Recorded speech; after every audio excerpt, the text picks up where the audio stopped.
반려동물의 중성화 수술 언제부터 시작되었을까요?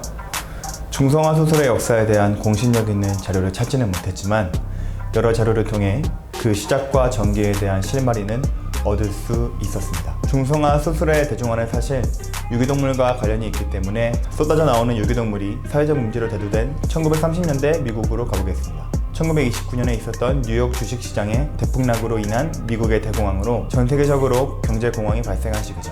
일자리를 잃은 사람들은 거리로 내몰렸고 이들이 키우던 반려동물 또한 위기를 맞이했습니다. 사실 미국은 1차 세계대전 이후 1920년대까지 경제적 호황을 누렸습니다. 물질주의와 소비주의가 팽배했던 이때 반려동물로서 개와 고양이의 인기도 매우 높아졌죠. 하지만 대공황으로 인해 미국의 GDP가 60% 감소하고 전 국민의 3분의 1이 실업자가 되면서 상황은 좋지 않은 방향으로 흐르게 되었습니다. 대공황 기간 동안 뉴욕에 있는 미국 동물병원 협회인 ASPCA에 기록된 유기동물만 해도 연간 30만 마리 이상이었다고 합니다. 거리를 헤매는 유기견들은 도그캐쳐라고 불리는 유기견 토해견에게 붙잡혀 몽둥이에 맞아 죽거나 끌려가는데요. 붙잡힌 대부분의 유기견들은 커다란 케이지에 갇힌 채 강 속에서 최후를 맞이했습니다. 강물에 익사시키는 방식으로 살처분한 것이죠. 반면 운이 좋게 보호소로 간 유기견들도 있었는데요. 그럼에도 불구하고 새로운 입양처를 찾아갈 수 있는 경우는 매우 희박했습니다. 고양이는 길거리에 돌아다니는 것이 매우 당연했기 때문에 개에 비해 붙잡혀가는 경우는 드물었지만 길에 넘쳐나는 고양이에 대한 해결책 또한 같은 방법으로 행해졌습니다. 뉴욕 브루클린에 있는 이스트 리버에서는 매같이 크레이터에 갇힌 유기견과 유기묘들이 살처분됐다고도 합니다. 강 속에서 소리 없는 비명을 질렀을 것을 생각하니 매우 비참하네요. 1930년대 가축을 중성화하는 기술은 있었지만 반려동물의 중성화는 아직 보편화되지 못했습니다. 1923년 이미 미국 수의학협회의 승인을 받은 개와 고양이 중성화 수술의 표준 방법은 있었지만 관심을 갖는 수의사는 거의 없었습니다. 그리고 당시 반려동물의 중성화에 대한 인식은 강에 익사시키는 것보다 더 잔인한 일로 간주되어 감히 시도할 엄두조차 내지 못했죠. 강물에 익사시키는 것 이후에 고안된 방법은 가스실에 집어넣고 살처분하는 것이었습니다. 그리고 우리가 현재 잘 알고 있는 또 하나의 방법, 약물을 주사하여 살처분하는 안락사가 고안되어 유기견과 유기묘의 개체수를 조절하는 가장 보편적인 방법으로 널리 사용되었습니다. 1950년대 수의학의 발달과 인식의 변화로 반려동물에 대한 중성화가 시작되었는데요. 1957년 유저지 넵튠에 개원한 저렴한 중성화 클리닉이 계기가 되었죠.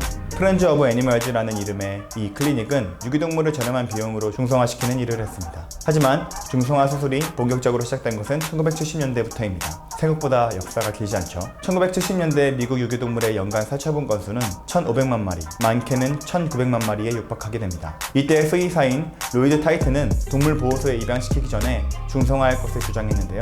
미국 동물보호협회인 ASPCA는 걷잡을 수 없는 개체수 증가를 막고 입양 시 파양률을 낮출 수 있다는 점을 중성화의 장점으로 받아들여졌습니다. 무엇보다 안락사에서 구할 수 있는 유일한 대안이었으니까요. 1974년 머시 크루세이드라는 유기동물의 중성화를 지원하는 비영리 단체가 캘리포니아 LA에 중성화 전문 클리닉을 개원하고 1974년 미국 최초로 시의 재정으로 운영되는 중성화 전문 프로그램을 운영하면서 그 사막이 오르게 됩니다. 여기서 근무한 수의사 마빈 맥키가 빠르고 안전하게 중성화하는 기술을 개발하여 대량 중성화가 가능해졌습니다. 결국 1976년 맥키는 LA 교회의 중성화 클리닉을 개원하였고 자신이 개발한 안전하고 빠르게 중성화하는 퀵스테이라는 기술을 널리 전수하여 중성화 수술 대중화에 앞장섰습니다. 그는 수의사로 일하면서 유기동물을 안락사하는 것이 가장 괴로운 일이었다고 말하는데요. 14마리의 강아지를 안락사시키고 다른 주사를 준비하며 안락사할 다음 강아지에게 손을 뻗었을 때 그 강아지가 자신의 손등을 헤엄쳤던 순간 견딜 수 없이 괴로웠다고 합니다. 생각만 해도 너무 마음이 아프네요. 덕분에 LA에서 안락사되는 동물의 숫자가 절반으로 줄어들게 됐지만 LA시가 재정 문제로 지원을 중단하자 다시 안락사가 진행되었습니다. 바야흐로 1990년대에 이르러 동물보호소의 안락사 반대 운동인 로켓 무브먼트가 전개되면서 중성화 수술의 정착이 시작됩니다. 동물보호소에서는 여전히 안락사되는 유기동물의 수가 더 많았기 때문에 많은 보호단체들이 중성화 캠페인을 대대적으로 전개했죠. 유기동물을 중심으로 이루어졌던 중성화는 반려동물에게도 확대되어 1990년까지 반려강아지와 고양이의 3분의 2 이상이 중성화 수술을 받았습니다. 1970년까지 미국에서 반려강아지의 경우 10%, 반려고양이의 경우 1%가 중성화된 것에 비하면 매우 놀랄 변화였습니다. 한편 1990년대 접어들어 중성화 수술 시기에 대한 논의도 본격적으로 시작되었는데요. 일찍이 조기 중성화 수술을 꾸준히 주장해왔던 수의사도 있었습니다. 수의사 레오 리버만은 1970년부터 조기 중성화에 관심을 두고 중성화 수술을 진행했습니다. 그는 어떤 문헌에서도 중성화 시기가 왜 현재와 같은 나이로 설정된 것인지 근거를 찾지 못했다라고 말하며 중성화 시기에 대한 의구심을 갖고 조기 중성화에 대한 연구를 지속했습니다. 이때 중성화 시기에 대한 논란이 있었던 이유는 이전에는 발정 이후 중성화가 이루어졌기 때문입니다. 1940년대와 1950년대까지만 해도 암컷의 자궁을 적출하는데 필요한 외과 도구가 존재하지 않았기 때문에 손으로 자궁을 찾아내야 했다고 합니다. 작은 자궁을 찾기에 주로 남성인 수의사의 손이 너무 컸기 때문에 발정 후나 임신 후 더 커졌을 때 더 찾기 쉽다는 이유로 중성화 시기가 정해졌던 것입니다. 사람 손에 맞추면 됩니까 그게? 그래서 많은 수의사들이 첫 발정 후나 분만 이후를 암컷의 중성화 시기로 권고하는 경우가 많았다고 하네요. 리버만은 기존의 중성화 시기의 의문을 제기하고 조기 중성화를 통해서 암컷의 유선 종양을 예방할 수 있다고 말하며 이미 지난 20년간 조기 중성화를 해온 소수의 수의사들이 좋은 결과를 얻었다고 지적했습니다. 캔저스시티의 수의사 제이시 폴린이 그 중 한 명이었습니다.